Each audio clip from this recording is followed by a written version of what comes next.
Welcome to another deep dive.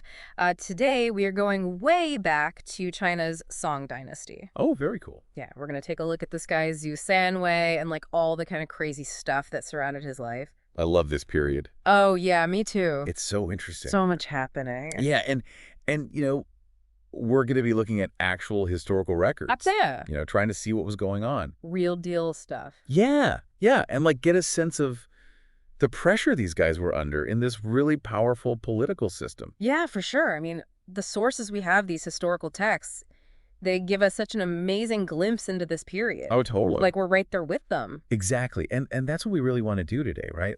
Unpack all that stuff that Zhu Sanwei had to deal with. Exactly. And kind of see how it all relates to the bigger picture of the Song Dynasty. Absolutely. Especially with this, this famous General Yu Fei. Oh, yeah. One of the greats. Okay, so just so everybody's on the same page, we've got Zhu Sanwei. He's an official in the Dali Temple. Right. And then we've got Emperor Gaozong, who's the big guy in charge. Emperor. Yeah, exactly. And then there's this super famous General Yu Fei, who's, really important, especially because they're trying to get back all this territory that they've lost. Right. So you got to understand right away that Emperor Gaozong's reign was like super politically tense. Oh, for sure. I mean, there's this war going on. They're trying to get their land back. It's a mess. Yeah, and then you've got this guy, Qin Hui. Oh, yeah, Xin Hui. Who's like pulling strings in the court and... He's a big deal, and not in a good way, as we'll see. No, not at all. Okay, so we've got this like powder keg of a political situation. Totally. And then we've got Zhu Sanwei right in the thick of it. He's an official in the Dali Temple. Yeah, and people might think of that as some kind of monastery or something. Yeah. Peaceful monks. But not at all. Mm-hmm. The Dali Temple in the Song Dynasty was like the Supreme Court. Oh, wow. Top of the legal system. Okay, so he's got a lot of responsibility then. Huge responsibility. Yeah. He's a key player in the legal system. Gotcha. So this is important to remember because things are about to get really crazy. Oh, yeah. Here we go. So suddenly 12 gold tablets show up with this imperial decree on them. Big news. Yeah. This is the emperor directly ordering Yu Fei back to the capital Limen. Which we know as Hangzhou today. Right, exactly. And the crazy thing is, Yu Fei actually obeyed the order. That really shows you the power of the emperor back then. Totally. Even a famous general like Yu Fei just had to do what he said. Exactly. He couldn't just ignore, so he goes back to Linen, and they arrest him and throw him in prison. Wow. Right in the Dali Temple where Zhu Sanwei worked. No kidding. So this hero Yu Fei ends up a prisoner right where Zhu Sanwei is working. Yep, and that's when things get really interesting. Okay, what happens? Well, Qin Hui, that guy we talked about who was like pulling the strings, Yeah. he basically creates a fake imperial decree. He what? Yeah, like a forgery. Wow, that's bold. Right, and he uses this to order Zhu Sanwei to investigate Yu Fei. Oh, man. And the sources say that Xiao Sanwei really respected Yu Fei. Yeah, he totally admired him, like all his service to the empire and everything. So this must have been a huge dilemma for him. Oh, for sure. Yeah. He's this legal official supposed to be all about justice and fairness. Right. But then he gets this order that's probably totally bogus, and it's against this guy he admires. Yeah. What do you do in that situation? It's tough. Some officials might have just openly defied the order and faced the consequences. Yeah, I guess that would take guts, though. It would, for sure.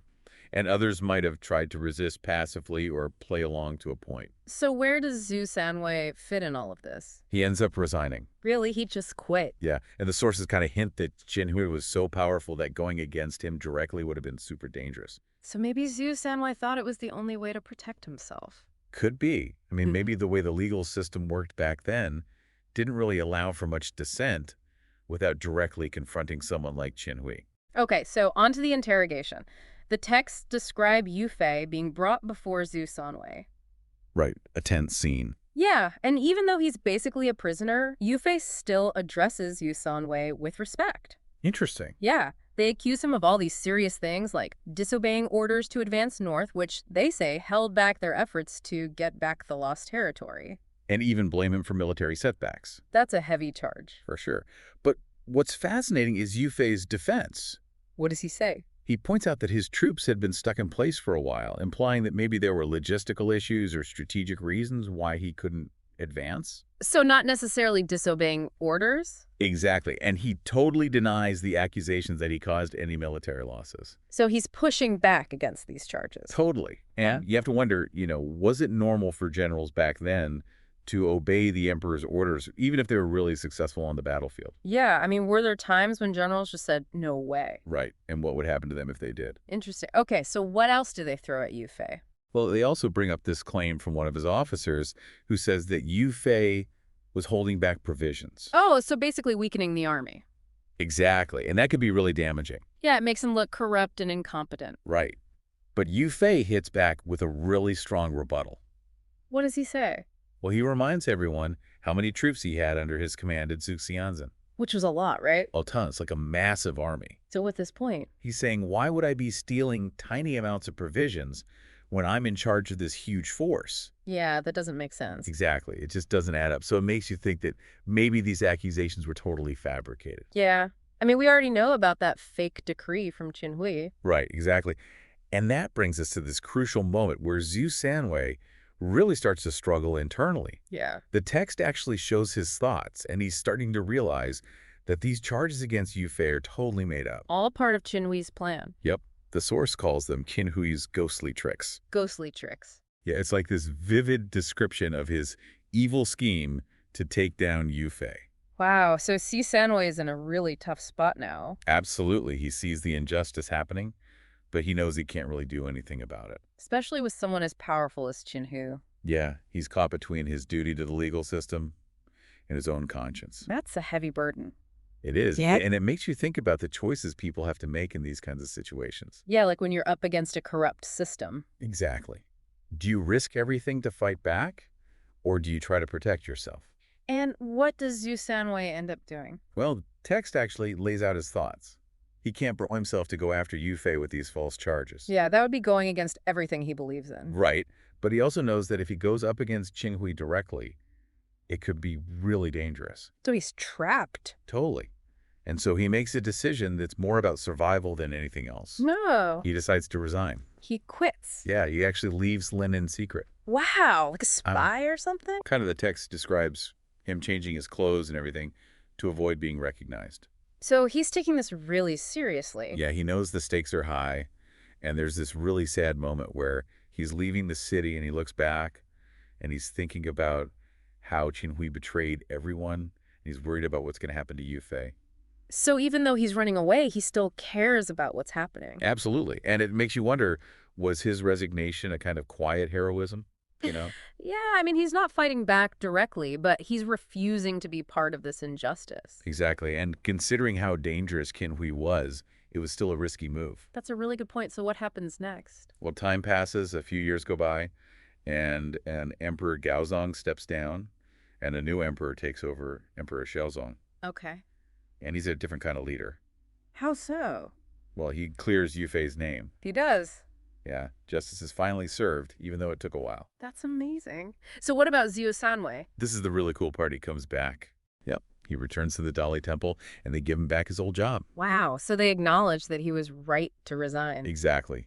They basically admit that what happened to Yu Fei was wrong. That's really powerful. So looking back at Zhu Sanwei's story, what stands out to you the most? Well, for me, it's just a really clear example of how much pressure people were under in this corrupt political system. Yeah.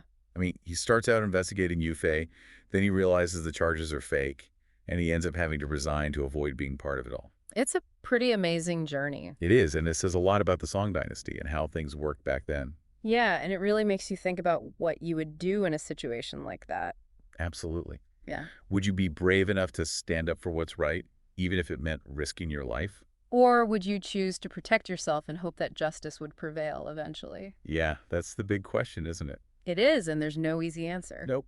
Different people would choose different paths. Absolutely. So, as we wrap up this deep dive into Zhu Sanwei's life, what are some of the big takeaways for you? Well, first of all, it just shows how complex these historical situations can be. Oh, for sure. There's always more to the story than meets the eye. Right. And it makes you wonder how we should judge people who lived in these really challenging times. Exactly. Were their actions heroic or cowardly, or maybe a bit of both? And it makes you think about all the different ways people resisted injustice throughout history. Absolutely. Some people fought back directly, while others found more subtle ways to make a difference. And Sanwei's story definitely falls into that second category. It does, and it's a reminder that even small acts of resistance can have a big impact in the long run. Yeah, that's a really important point. So here's something to think about as you go about your day. Think about all the times in history, or even today, when people have faced these kinds of moral dilemmas. Yeah. How do we judge their choices, Mm. and what can we learn from them? That's a great question for everyone to consider. It is, and it's something that's still relevant today. Absolutely. Well, thanks for joining us on this deep dive into the Song Dynasty. It was my pleasure. It was a fascinating discussion. It really was. And we'll see you next time for another deep dive into history. Looking forward to it.